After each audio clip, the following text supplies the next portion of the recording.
So hello guys, कैसे हो आप सब। आई होप आप सब अच्छे होंगे। तो आप सबका स्वागत है। तो आज एक ऐसी मूवी के बारे में बात करेंगे जो रियल घटना पर आधारित है।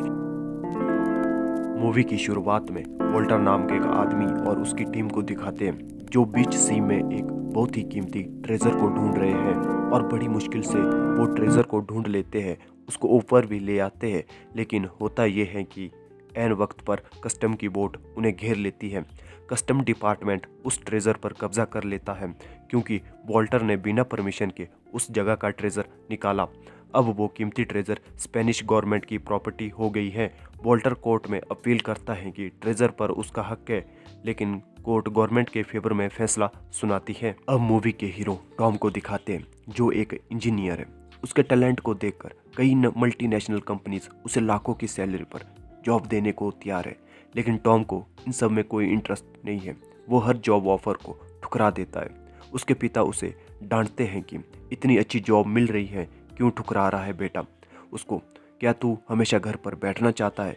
पर टॉम कहता है मुझे कॉर्पोरेट का नौकर नहीं बनना है और मुझे कोई शौक भी नहीं है। कि तब टॉम के फ़ोन पर एक अननोन नंबर से मैसेज आता है और मैसेज ये होता है कि अगर तुम तुम्हारी लाइफ में एक उल्टा देने वाला काम करना चाहते हो तो इस जगह पर मुझसे मिलो। टॉम को ये मैसेज बहुत ही इंटरेस्टिंग लगता है और वो उस जगह पर आ जाता है। वहाँ वॉल्टर उसको रिसीव करता है और कहता है कि मेरा ट्रेजर कहीं फंस गया था। उसे स्पेनिश गवर्नमेंट ने बैंक ऑफ स्पेन के एक ऐसे लॉकर यानी ऐसे वॉल्ट में रखा हुआ है जिसे दुनिया का कोई भी इंसान नहीं खोल सकता। लेकिन उस वॉल्ट को खोलने के लिए मुझे तुम्हारे जैसे इंटेलिजेंट इंजीनियर की मदद चाहिए और इसके लिए मैं तुम्हें मुंह मांगी रकम देने के लिए तैयार हूँ। लेकिन टॉम को पैसे में दिलचस्पी नहीं होती। उसे ये बात अट्रैक्ट करती है कि जिस वॉल्ट को कोई इंसान नहीं खोल सकता उस खोल कर दिखाएगा। ये सोचकर टॉम बहुत एक्साइटेड होता है और अपने पिता को बिना बताए स्पेन चला जाता है। वहाँ वॉल्टर उसे अपनी टीम का एक इंट्रो देता है।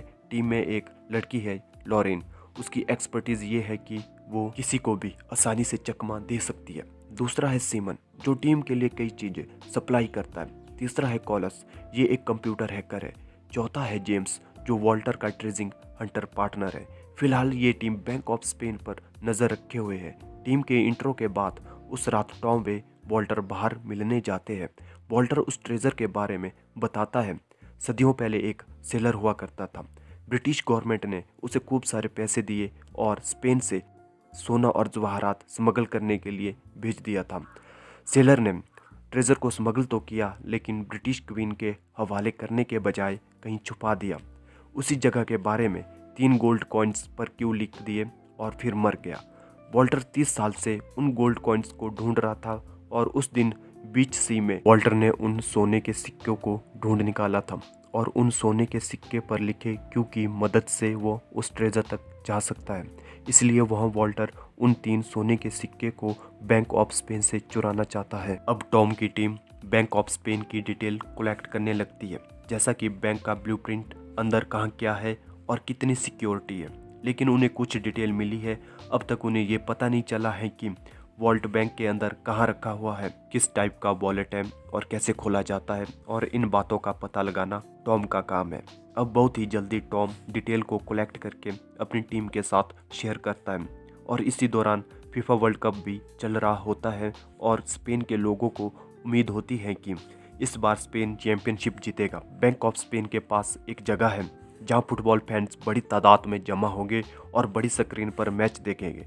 और वॉल्टर की टीम का प्लान होता है कि फाइनल के दिन सब लोगों का ध्यान मैच पर होगा और वो वॉल्ट से गोल्ड कॉइन्स को चुरा लेंगे। फिर फुटबॉल फैंस की भीड़ में सब मिक्स हो जाएंगे और इस तरह ये पकड़े भी ना जाए। वॉल्ट तक पहुंचने से पहले इन्हें थोड़ा सा ग्राउंड वर्क करना होगा। मामूली तौर पर इस तरह का ग्राउंड वर्क जेम्स करता था, लेकिन इस बार वो ये काम नहीं करता। वजह यह है कि वो पहले गवर्नमेंट का सिक्योरिटी ऑफिसर हुआ करता था और इसलिए उसका सारा डाटा स्पेन के इंटरपोल्स मिलिट्री डाटाबेस में है। अगर वो नज़र आया तो वहाँ की सिक्योरिटी कैमरा उसके फेस को रिकग्नाइज कर लेगी और ये सब पकड़े जाए। इसीलिए टॉम बैंक के अंदर जाता है। इसके साथ सिमन भी क्लीनर बनकर इसके साथ जाता है। इसका दूसरा रीज़न ये है कि टॉम स्पेनिश नहीं जानता। अगर सिमन साथ रहा तो लैंग्वेज प्रॉब्लम नहीं होगी। अब इस तरह दोनों प्लान करके बैंक के अंदर जाते हैं और वहाँ से सिमन गार्ड को स्पेनिश में कुछ कहता है और वो को अंदर जाने देता है। इसी बीच मेन एंट्रेंस से लॉरेन भी अंदर आ जाती है। ये बैंक के अंदर रखी पेंटिंग को इवैल्यूएट करने वाली इंश्योरेंस एजेंट बनकर आती है। फिर बैंक का सिक्योरिटी हेड पूछताछ करने लगता है। तभी वो जानबूझकर अपना कॉफ़ी कप तोड़ देती है और सिक्योरिटी हेड उसको पकड़ लेता है और फिर उसको वापस कर देता है। और इस तरह उसने कॉफ़ी में टकले का फिंगरप्रिंट निकाल लिया था।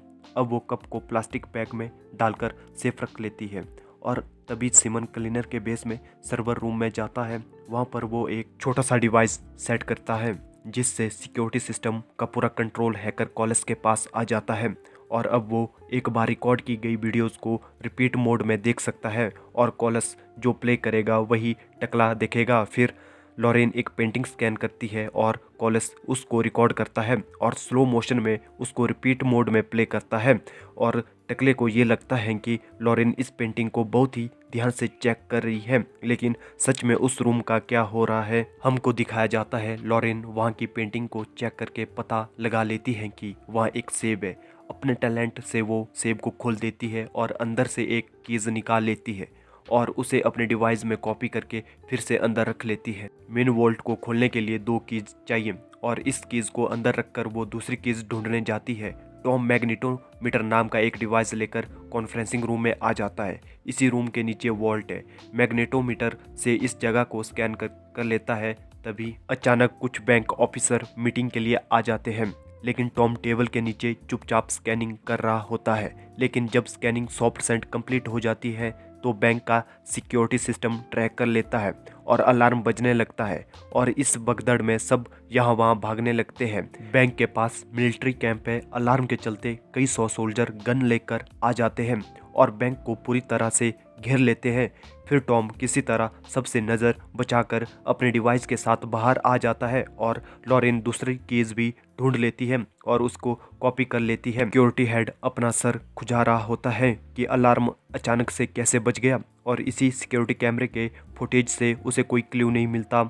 अगले शॉट में दिखाते हैं कि टॉम अपने डिवाइस में स्कैन किए ब्लूप्रिंट को दिखाता है और सभी को एक्सप्लेन करता है। वो बताता है कि उस जगह के नीचे जो वॉल्ट है वो एक बड़े तराजू पर बैलेंस करके रखा है। ये वॉल्ट बहुत ही पुराना है और उस ज़माने में मॉडर्न टेक्नोलॉजी नहीं हुआ करती। उस वक्त टेक्नोलॉजी के अनुसार वॉल्ट को एक स्केल पर रखा गया है। मुश्किल बात तो ये है कि उस वॉल्ट के ऊपर पानी का एक बड़ा टैंक है। अगर वॉल्ट के किसी भी पार्ट को ज़रा सा वेट ज़्यादा या कम हुआ तो तराजू का बैलेंस डगमगा जाएगा। वह ऊपर से रिजर्वायर का पानी वॉल्ट के अंदर आ जाएगा। अगर हम वॉल्ट के अंदर गए तो हम भी डूबकर मर जाएंगे। अब टॉम का ये सोचना है कि इस पुराने स्मार्ट सिस्टम के पार गोल्ड कॉइन्स को कैसे निकालेंगे। तभी वॉल्टर और जेम्स प्लान करते हैं कि वॉल्ट तक कैसे पहुंचना है। इसी बीच सिक्योरिटी हेड पता लगा लेता है कि टॉम और सिमन भेस बदलकर बैंक में घुसे थे, लेकिन बैंक का चीफ कहता है कि इस मामले को ज़्यादा हवा मत दो, बैंक की इमेज खराब हो जाएगी, और ये कहकर वो चला जाता है।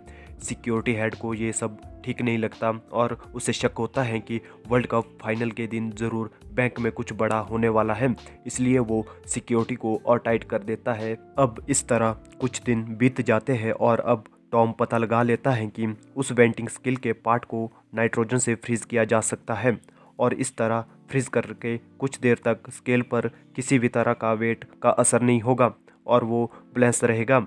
वो फैसला करते हैं कि इस थ्योरी का यूज़ करके वॉल्ट के स्केल को बिल्कुल फ्रीज कर देंगे, लेकिन उस बड़े स्केल को फ्रीज करने के लिए 500 लीटर नाइट्रोजन लगेगा। लेकिन सिमन अपने काम में एक्सपर्ट होता है और 500 लीटर नाइट्रोजन का तुरंत इंतज़ाम कर लेता है और वर्ल्ड कप फाइनल का दिन आ जाता है। फाइनल में टक्कर होती है स्पेन और नीदरलैंड की। इस स्केल को नीचे से फ्रीज करने के लिए सिमर बैंक के अंडरग्राउंड में आ जाता है। हैकर कॉलेज अपना कंप्यूटर सिस्टम के साथ बिल्कुल रेडी होता है।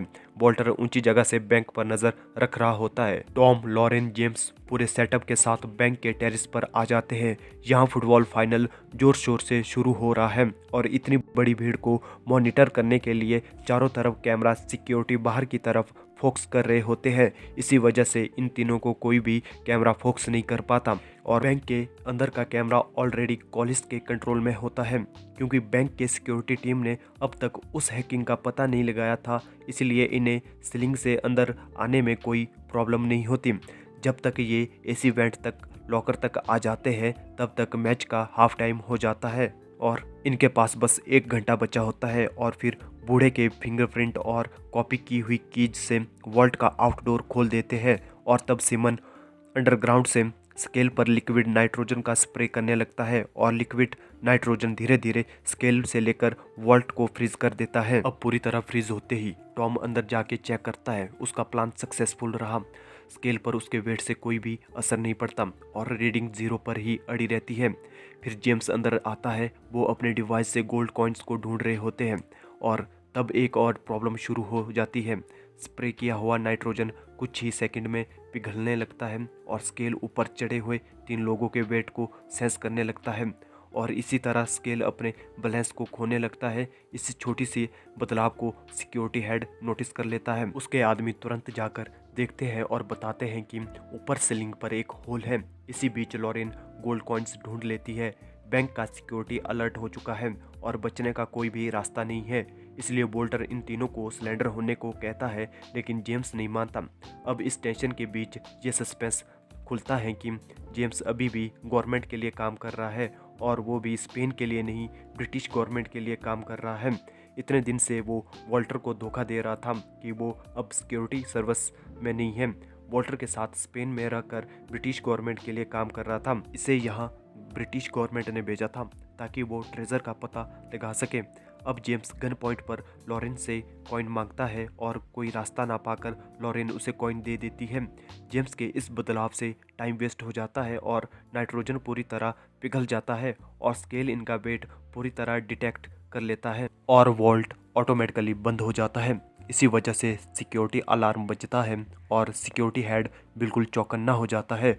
वॉल्टर शॉक होता है कि प्लान फेल होने वाला है, लेकिन सिक्योरिटी कैमरा वहीं पुराना वाला वीडियो दिखा रहे होते हैं। तब सिक्योरिटी हेड को पता चलता है कि इन्होंने सिक्योरिटी सिस्टम को हैक कर लिया है। फिर वो अपनी फोर्स वहाँ भेजता है। तब रिजर्वायर का पानी फोर्स के साथ वॉल्ट के अंदर आने लगता है। जेम्स स्विम करके बचने की कोशिश करता है। टॉम और लॉरेन सोच भी नहीं पाते कि अब करना क्या है। पानी बहुत तेज़ी से वॉल्ट में भर रहा होता है और तभी टॉम को एक आइडिया आता है कि पानी को कैसे रोकें। वो अपना आइडिया सिमन को बताता है। उसके अनुसार वॉल्ट के नीचे वाटर सेंसर है जिस पर उसे भारी वेट रखना होगा।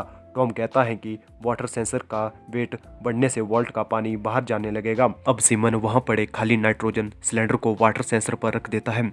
जब वो कम पड़ते हैं तो सिमन खुद ही उस पर जंप करके बैठ जाता है, लेकिन इस टेंशन में भी वो रेडियो पर फुटबॉल कमेंट्री सुन रहा होता है और सिमन के बैठने से वो वाटर सेंसर काम करने लगता है और वॉल्ट का पानी बाहर रिलीज हो जाता है।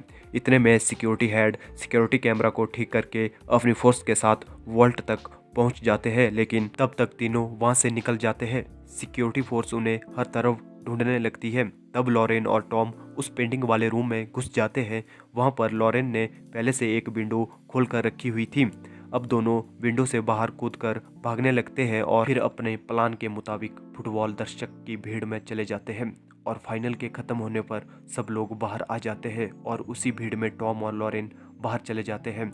लेकिन मैच का रिजल्ट क्या हुआ? इस वर्ल्ड कप को स्पेन की टीम ने जीता और सभी फैंस की खुशी के बीच में टॉम और लॉरेन किस करते हैं। चलो गोल्ड ना सही, लेकिन प्यार तो मिला। जेम्स को दिखाते हैं जो गोल्ड कॉइन्स के साथ ब्रिटिशर ऑफिसर के हवाले करता है। ऑफिसर उन कॉइन्स को चेक करके कहता है कि तुमने मुझे पागल समझा है क्या? पहले ये तो सोना नहीं है, इस ज़माने का भी नहीं है। तीसरी बात, इसमें कोई क्ल्यू नहीं है। इन्हें ध्यान से देखो, मेड इन चाइना लिखा हुआ है। इन्हें तुम ही रखो, हो सके तो चाइना जाके अपना ट्रेजर ढूंढो। फिर हमें बताते हैं कि पेंटिंग के दौरान ही बोल्टर को जेम्स पर शक होने लगा, इसलिए उसने लॉरेन को कुछ डुप्लीकेट कॉइन्स दे के रखे थे और वॉल्ट में जाने से कुछ देर बाद लॉरेन ने कॉइन ढूंढ निकाले थे। लेकिन ये बात जेम्स को नहीं बताई थी और असली कॉइन को अपने पास छुपाकर उसने बॉक्स में नकली कॉइन रख दिए और फिर जेम्स को बताया कि कॉइन मिल गए हैं और इस तरह असली कॉइन इन्हें मिल गए और वॉल्टर, टॉम, सिमन और लॉरेन इनको चेक करते हैं। उनमें दिए क्ल्यू से उन्हें पता चलता है कि सदियों पहले जिस सेलर ने ट्रेजर छुपाया था उस जगह के ऊपर बैंक ऑफ इंग्लैंड खड़ा हुआ है। अब इनका अगला टारगेट बैंक ऑफ इंग्लैंड है और इनके इस प्लान के साथ मूवी यहीं पर ख़त्म होती है।